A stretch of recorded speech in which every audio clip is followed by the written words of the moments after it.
എടോ, എന്നാ പിന്നെ നമുക്ക് അങ്കിളുമായിട്ടൊന്ന് ആലോചിച്ചാലോ? അങ്കിളിന്റെ കയ്യിലാണല്ലോ പണമുള്ളത്. ഓ, നമ്മളിതങ്ങ് സീരിയസ് ആയിട്ട് എടുത്തോ?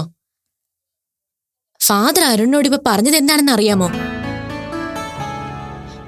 ഓർഫനേജിലെ ബിസിനസ്സിൽ ഒരു ഇൻവെസ്റ്റ്മെന്റ് കണ്ടെത്തുന്നതിനെ കുറിച്ച് ഞാൻ ഫാദറിനോട് പറഞ്ഞു. അതിനുള്ള വഴിയും പറഞ്ഞു. അത് ഫാദറിന് പറ്റില്ല. അതിന് ഞാൻ ഒഴിഞ്ഞു മാറണമെങ്കിൽ എന്ത് ചെയ്യണം? ഞാൻ വേറെ ബിസിനസ്സിന് പോണം. അപ്പൊ പിന്നെ എന്നെ കുറിച്ച് ദോഷം പറഞ്ഞതുമില്ല. കാര്യം അവിടെ അവസാനിച്ചേ. സത്യം അതല്ലേ ഫാദറെ? എടാ, കാലാകാലങ്ങളായിട്ട് ഓർഫനേജിൽ നടന്നു പോരുന്ന ഒരു രീതി നിനക്കറിയാലോ. പെട്ടെന്ന് വലിയൊരു മാറ്റത്തെക്കുറിച്ച് പറയുമ്പോൾ ആരാ അതൊക്കെ ഉൾക്കൊള്ളുക? ഞാൻ അതിന്റെ സാധ്യതകളെ കുറിച്ചൊക്കെ ഒന്ന് ചിന്തിച്ചെന്നേ ഉള്ളൂ. ഫാദർ ഏതായാലും സമ്മതിച്ചില്ലല്ലോ. ഞാൻ ഇയാളുടെ ഐഡിയ എന്താണെന്ന് ഏതായാലും ഒന്ന് പഠിക്കട്ടെ, എന്നിട്ട് കൊള്ളാവൂല്ലെന്ന് പറയാം. അതിന് ബിസിനസിനെ കുറിച്ച് അരുണിന് എന്തറിയാം? ഓ, എന്തെങ്കിലും അറിഞ്ഞിട്ടാണോ താനിതൊക്കെ പറയുന്നത്? ഡാ അത്തരത്തിലൊരു തർക്കത്തിനൊന്നും പോകണ്ട. തൽക്കാലം കൊള്ളാവുന്ന ഒരു ബിസിനസ്സുകാരന്റെ മുന്നിൽ സ്നേഹയെ കൊണ്ട് ഇരുത്തിയാല് മോള് പിടിച്ചു നിൽക്കും. അതിനുള്ളതൊക്കെ കരുതി വെച്ചിട്ടുണ്ട്. ഓഹോ, അത് വലിയൊരു അഭിപ്രായമാണല്ലോ. ഇനിയിപ്പോ അധികം വൈകാതെ വനിതാ മാഗസിനിലോ അങ്ങനെ എന്തെങ്കിലുമൊക്കെ വരുമോ? അല്ല, എനിക്കും കൂടി വന്നിരിക്കാനുള്ള ഭാഗ്യം ഉണ്ടാകുന്നറിയാനാ. കളിയാക്കൊന്നും വേണ്ട. എനിക്കിതിലെങ്ങനെ വ്യക്തിപരമായ നേട്ടമൊന്നും വേണ്ട. പക്ഷേ ചിലത് പ്രതീക്ഷിക്കുന്നുണ്ട്.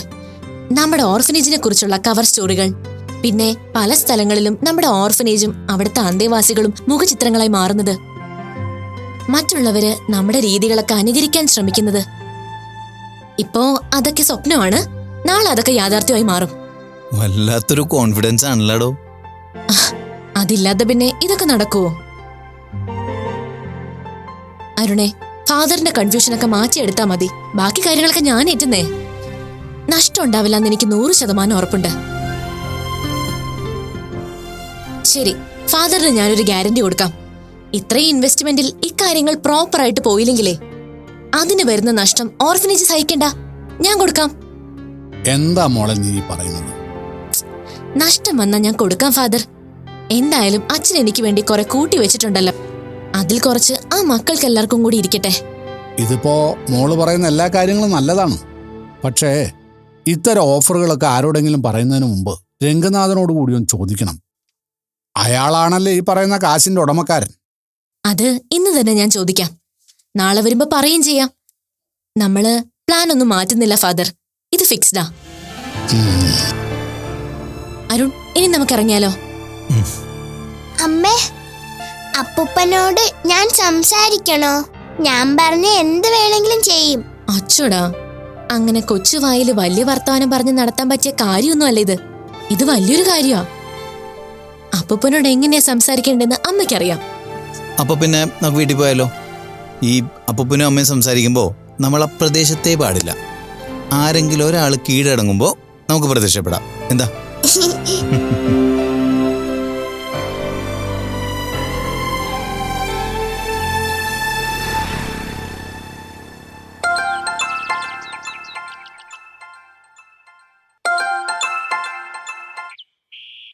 ഹലോ മോളെ. അച്ഛൻ വീട്ടിലാണോ? അല്ല, നമ്മുടെ പഞ്ചായത്ത് മെമ്പർ ഗണേശനില്ലേ, അവൻ ജനസഭ പോലെ ഒന്ന് വിളിച്ചിരുന്നു. നിർബന്ധമായും പങ്കെടുക്കണമെന്ന് പറഞ്ഞു. അവിടം വരെ ഒന്ന് പോയിട്ട് വരിക. അച്ഛന് വേറെ കുഴപ്പമൊന്നുമില്ലല്ലോ? എന്തു കുഴപ്പം? കുഴപ്പം മുഴുവൻ നീ കോൺട്രാക്ട് പിടിച്ച് വെച്ചേക്കല്ലേ. ഇപ്പൊ എങ്ങനെയാ? ഇവിടെ പേടിക്കാനൊന്നുമില്ല. ഞാനും മക്കളും ഇപ്പൊ കുട്ടിച്ചന്റെ വീട്ടില്. എന്താ ഈ കുട്ടിയുടെ കല്യാണത്തിന്റെ കാര്യം? പെട്ടെന്നുണ്ടാവും.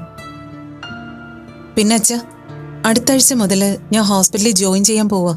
ഓ, എത്രാമത്തെ തവണയാ നീ? ഇത്തവണയെങ്കിലും നടക്കുവോ അതോ പതി പോലെ വെറുതെ പറയുന്നതാണോ? ഇപ്പൊ എന്തായാലും പിന്മാറില്ലെന്ന് തീരുമാനിച്ചിട്ടുണ്ട്.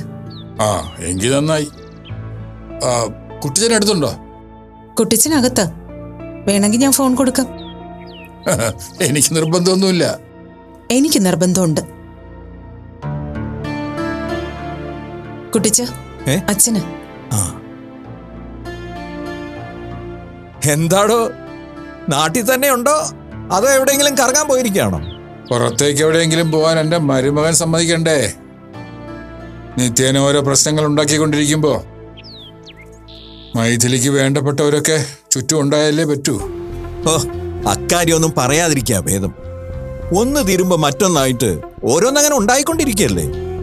ആ, തന്റെ മോള് പിന്നെ ഒരു മിടുക്കിയാണല്ലോ. അതുകൊണ്ടാ മറ്റുള്ളവരുടെ പേടിയൊന്ന് ഒതുങ്ങുന്നത്. അല്ല, താനിനി എന്നാ ഇങ്ങോട്ട് വരുന്നത്? അത് പ്രത്യേകിച്ച് നിശ്ചയമൊന്നുമില്ല, എപ്പോ വേണമെങ്കിലും വരാം. ഒഴിവാക്കില്ലെങ്കിൽ അടുത്ത വരവിന് ഇവിടെ കൂടെ ഒന്ന് കയറിക്കൊള്ളണേ. വന്നേക്കാം, പോരെ? ആ, എന്നാ പിന്നെ ശരി കുട്ടിച്ച, ഞാൻ വിളിക്കാം. ശരി. ആ,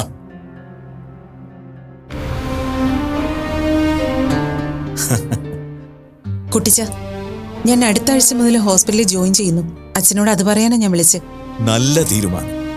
സത്യം പറഞ്ഞ കുറെ കാലമായിട്ട് കൈപ്പുണ്യമുള്ള ഒരു ഡോക്ടറെ നാട്ടുകാർക്ക് നഷ്ടപ്പെട്ടിരിക്കുകയായിരുന്നു. ആശുപത്രി പോകുന്നതോടെ മോളുടെ ഈ വിഷമമൊക്കെ അങ്ങ് മാറും. പിന്നെ ഇതുപോലെ വരാനൊന്നും നേരം കിട്ടില്ല, അല്ലേ മോളെ? പിന്നെ മുൻപ് എനിക്ക് ജോലി ഉണ്ടായിരുന്നപ്പോ നിങ്ങളെ വന്ന് കാണുന്നതിൽ ഞാൻ എന്തേലും വീഴ്ച വരുത്തിയിട്ടുണ്ടോ? അക്കാര്യത്തിൽ എനിക്ക് പരാതിയൊന്നുമില്ല. തിരിഞ്ഞു നോക്കാൻ ആരും ഇല്ലാതിരുന്ന സമയത്ത് മോളെ ഉണ്ടായിരുന്നുള്ളൂ.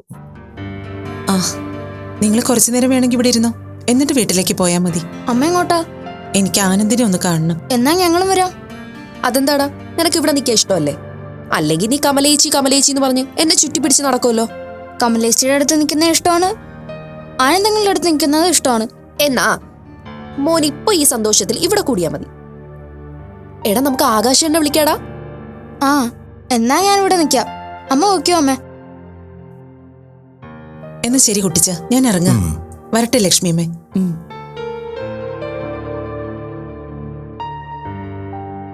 ഹോസ്പിറ്റലിൽ പോവാൻ അവള് മനസ്സുറപ്പിച്ചൊരു തീരുമാനം എടുത്തു എന്ന് അവള് പറഞ്ഞാൽ അതോടെ എല്ലാ കാര്യങ്ങളോടും അവള് പൊരുത്തപ്പെട്ട് കഴിഞ്ഞു എന്ന അർത്ഥം. മക്കളെ, ഇനി മുതൽ അമ്മ ഒരുപാട് ബുദ്ധിമുട്ടിക്കരുത് കേട്ടോ. അമ്മയുടെ ജോലി അമ്മയേക്കാൾ ഉത്തരവാദിത്വത്തിൽ കാണേണ്ട ആളുകളാ നിങ്ങള്, കേട്ടല്ലോ?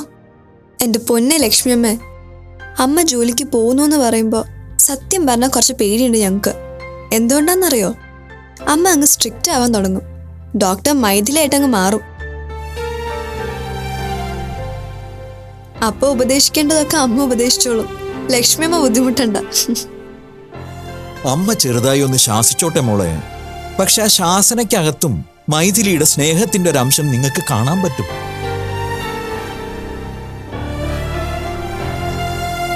റാണി, 3-4 ദിവസം കൂടി അവിടെ നിൽക്കുന്നതിൽ ബുദ്ധിമുട്ടൊന്നുമില്ലല്ലോ നിനക്ക്, അല്ലേ?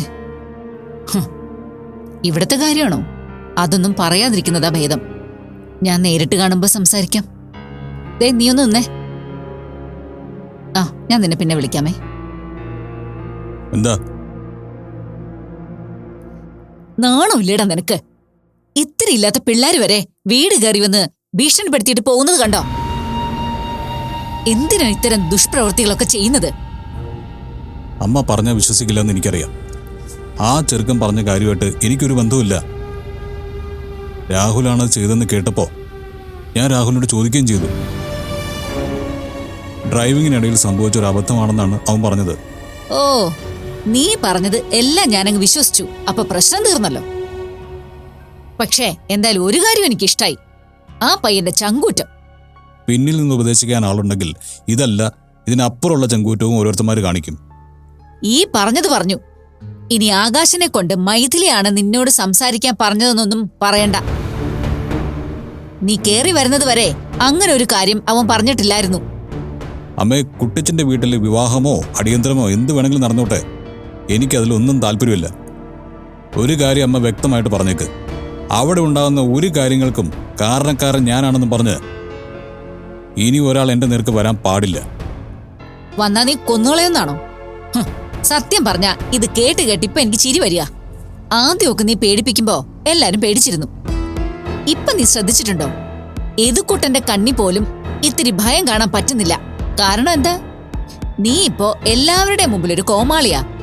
തോറ്റു തുന്നം പാടിയ ഒരു കോമാളി. അമ്മ മിണ്ടാതിരിക്കുന്നുണ്ടോ? ആരുമില്ലാതെ അമ്മയും മോനും മാത്രമാവുന്നൊരു സമയം അപൂർവമായിട്ടല്ലേ ഉണ്ടാവൂ. പെറ്റു വളർത്തിയ മോനോട് ഇടയ്ക്കൊന്ന് മനസ്സ് തുറന്ന് സംസാരിക്കണ്ടേടാ എനിക്ക്. ഒരു കാര്യം ഞാൻ പറഞ്ഞേക്കാം, ആവശ്യമില്ലാത്ത കൂട്ടുകെട്ടുകളിൽ ചെന്ന് ചാടി തെണ്ടി തിരിഞ്ഞ് നീ എവിടെയെങ്കിലുമൊക്കെ നടക്കുന്നു കേട്ടാല് എനിക്ക് മനസ്സിന് വിഷമമൊന്നും തോന്നില്ല. പക്ഷേ ഇത്തരം പ്രവൃത്തികൾ ചെയ്ത് ആരെങ്കിലും നിന്നെ കൊന്നിട്ടിരിക്കുന്നു എന്ന് കേട്ടാല് ചിലപ്പോ വിഷമം തോന്നിപ്പോവും. ഒന്ന് നിർത്തുന്നുണ്ടോ? നിങ്ങളോട് ഞാൻ ആവർത്തിച്ച് പറഞ്ഞില്ലേ ഇക്കാര്യത്തിൽ എനിക്ക് പങ്കൊന്നുമില്ല എന്ന്. അഥവാ അങ്ങനെ ഒരു കാര്യത്തിന് ഞാൻ ഇറങ്ങി തിരിച്ചിട്ടുണ്ടെങ്കിൽ വെല്ലുവിളിയായിട്ട് അവൻ എന്റെ മുമ്പിൽ നിൽക്കില്ലായിരുന്നു. ഒരു വെള്ളപ്പൊതുപ്പുകൊണ്ട് മൂടി അവന്റെ വീട്ടിനകത്ത് കണ്ടാനെ. നോക്ക്, എത്രയും പെട്ടെന്ന് ഈ നാട്ടിൽ നിന്ന് പോകാൻ ഒരു മാർഗ്ഗമാണ് ഞാൻ നോക്കുന്നത്. അങ്ങനെ ഒരു പോക്ക് പോയാൽ ഒരുപക്ഷെ മരണം വരെ നിങ്ങൾ എന്നെ കാണില്ല.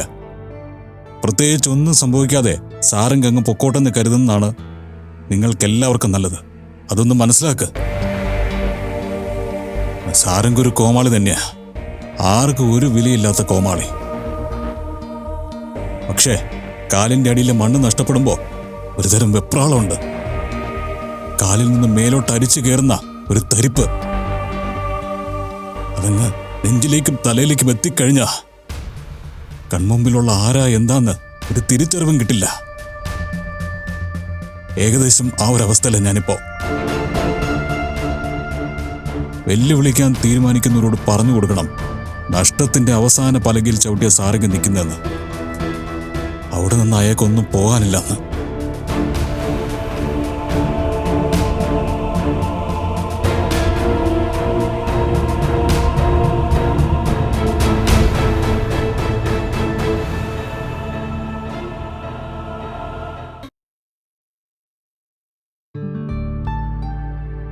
തന്റെ സാറില്ലേ? ഉണ്ടല്ലോ മാഡം. മണിപ്പോ കൂടെ കൂടെ എവിടെയും മുങ്ങുന്നേ?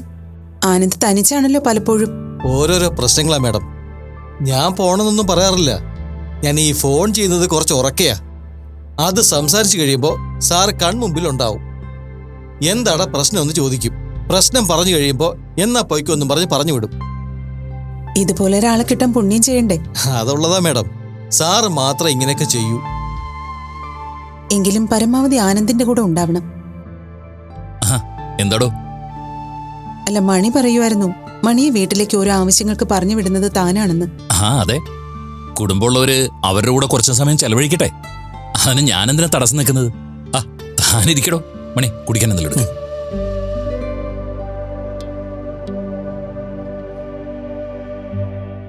ഒരു വലിയ തീരുമാനം എടുത്തിട്ടുണ്ട്. എന്താ? പലപ്പോഴും തീരുമാനിച്ചതുമാണ്, ഇറങ്ങി പുറപ്പെട്ടതുമാണ്. പക്ഷേ ശരിക്കും ഇപ്പൊ തീരുമാനിച്ചു. ജോലിക്ക് തിരിച്ചു കയറി.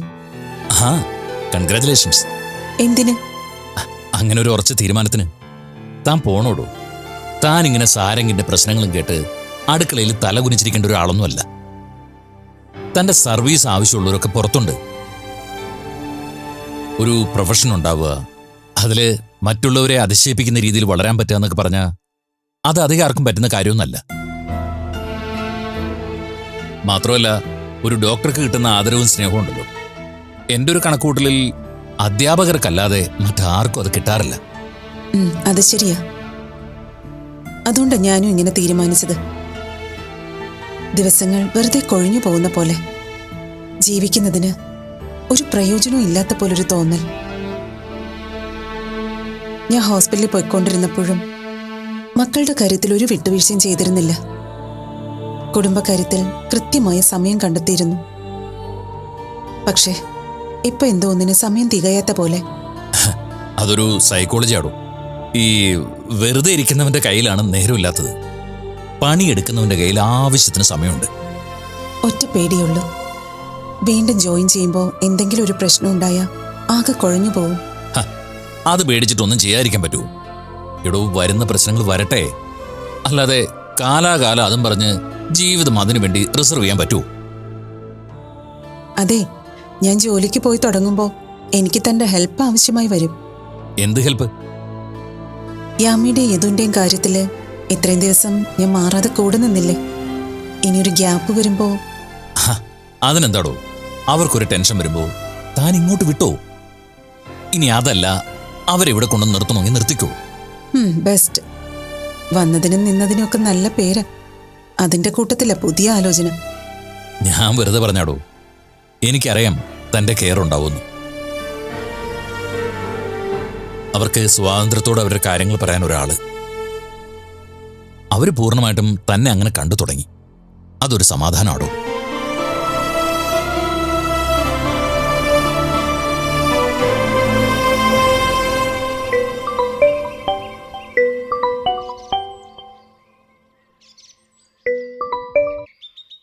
ഹലോ, സാറിതെവിടെയാണ്? നമുക്ക് നമ്മുടെ നോർമൽ റൊട്ടീൻ തന്നെ. ഓഫീസിൽ നിന്ന് ഇറങ്ങി പോകാൻ പോകുന്നു. വലിയ ഹീറോ ഒക്കെ ആയിട്ട് അതെന്നെ അറിയിക്കണമെന്ന് തോന്നിയില്ലല്ലേ? എന്ത് ഹീറോയിസം?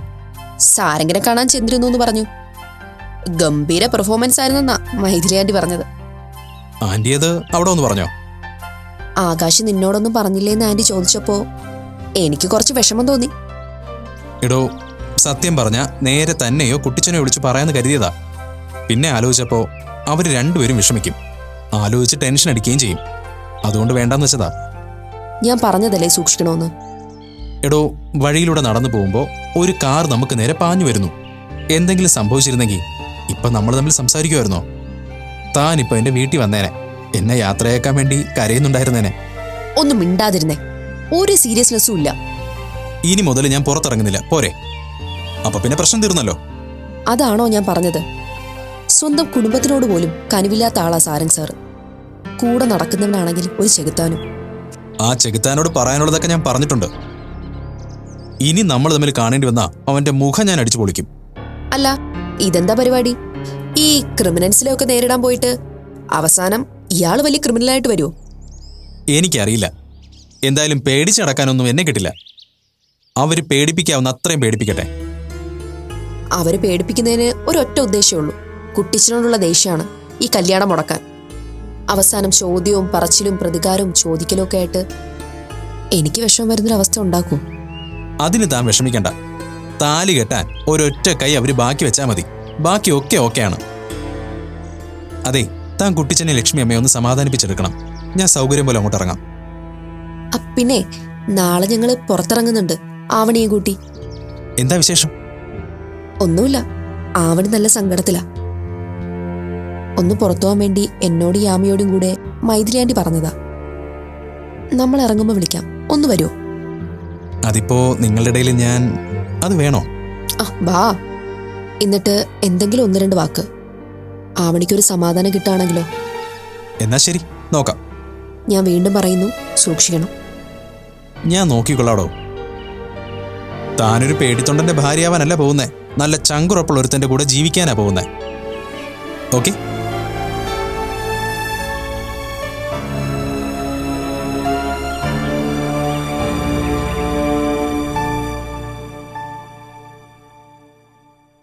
ചോദിക്കാൻ മറന്നുപോയി, ഈ ഹോസ്പിറ്റലിൽ ജോലി ചെയ്യുന്നതിന് മുമ്പേ മുൻകൂട്ടി എന്തെങ്കിലും തയ്യാറെടുപ്പുകളുണ്ടോ? എന്താ അങ്ങനെ ചോദിച്ചേ? അല്ല, താൻ വേറൊന്നും കരുതില്ലെങ്കിൽ ഒരു കാര്യം ചോദിക്കാനുണ്ടായിരുന്നു. പിന്നെ തന്റെ സ്വഭാവം അറിയാവുന്നുണ്ടങ്ങ് അടക്കി വെച്ചതാ. എന്താ പ്രശ്നം? തനിക്ക് എന്നോട് സ്ട്രെയിറ്റ് ആയിട്ട് ചോദിച്ചാ പോരെ?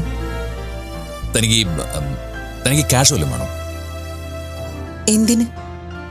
അല്ല, ഈ പണം സാധാരണ എന്തിനു വേണ്ടി ഉപയോഗിക്കുന്നത്? അതിന് തന്നെ. താൻ കുറച്ചു കാലം പ്രത്യേകിച്ച് വരുമാനമൊന്നും ഇല്ലാതിരുന്നതല്ലേ? ഇത്രയും നാളുകൊണ്ട് എന്തെങ്കിലുമൊക്കെ കൂട്ടിവെച്ചൊക്കെ ചെലവായി കാണുമല്ലോ. കുട്ടികളുടെ ഫീസോ അങ്ങനെ എന്തെങ്കിലും തീർക്കാനുണ്ടെങ്കിൽ താനത് വലിയൊരു പ്രശ്നമായിട്ടൊന്നും കാണണ്ട, ഞാൻ കടമായിട്ട് തന്നേക്കാം. തൽക്കാലം ആവശ്യമില്ലടോ. ഉണ്ടെങ്കിൽ ഞാനിതുപോലെ തന്റെ മുന്നിൽ വളച്ചു കിട്ടാനൊന്നും നിൽക്കില്ല, സ്ട്രെയിറ്റ് ആയിട്ട് ചോദിക്കും. താൻ വലിയ കാശുകാരനല്ലേ? കളിയാക്കല്ലേ? ഏയ്, ഞാൻ കളിയായിട്ട് പറഞ്ഞല്ല, കാര്യമായിട്ട് തന്നെ പറഞ്ഞതാ. പിന്നെ എനിക്കൊരു വരുമാന പ്രശ്നം തോന്നുന്നതിന് മുൻപേ സാരംഗിന്റെ അച്ഛനും അമ്മയും അത് കണ്ടറിഞ്ഞു. അവരിന്റെ അക്കൗണ്ടിലേക്ക് പൈസ ട്രാൻസ്ഫർ ചെയ്യുകയും ചെയ്തു. അവിടെ ഇത് തന്നെയാ പ്രശ്നം, ചോദിക്കാത്തത്. ഭാഗ്യം അവരുടെ ചിന്താഗതി ഇങ്ങനെയൊക്കെ ആയത്. അപ്പോ ആ വിഷയം അങ്ങ് ക്ലോസ് ചെയ്യാല്ലേ? വിട്ടു. എനിക്കിനി ഇതുപോലെ ഇവിടെ വന്നിരിക്കാനും സമയം ചെലവഴിക്കാനൊന്നും പറ്റില്ലല്ലോ. അപ്പോ ഇതൊരു യാത്ര പറച്ചിലാണോ? യാത്ര പറച്ചില്ലോ? അല്ല, വല്ലപ്പോഴൊക്കെ ഒന്ന് ഇറങ്ങിക്കോ, ഇല്ലെങ്കിൽ ശരിയാവില്ല. അല്ലെങ്കിൽ പിന്നെ ഞാൻ വേറെന്തെങ്കിലും വഴി ചെയ്യേണ്ടി വരും. എന്തു വഴി? അതിപ്പോ ഈ ഡോക്ടറെ അടുത്ത് കിട്ടാൻ എന്താ മാർഗം? രോഗിയാവണം.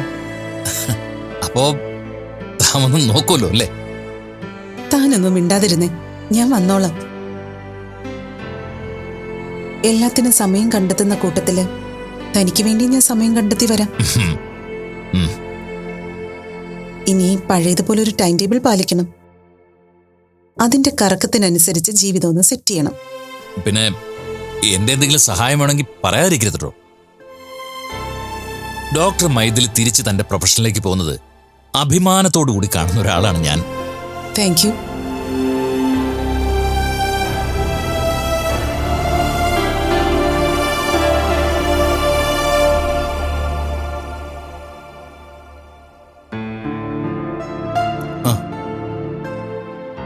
ഞാൻ ഫാദറിനോട് സംസാരിക്കായിരുന്നേ. സ്നേഹയുടെ ബിസിനസ് ആശയങ്ങളെക്കുറിച്ചൊക്കെ ഫാദറിനും ഓർഫൈനുള്ളവർക്കൊക്കെ നല്ല അഭിപ്രായമാണ്. പക്ഷെ ഇതൊക്കെ എങ്ങനെ പ്രാക്ടിക്കൽ ആകാനാ?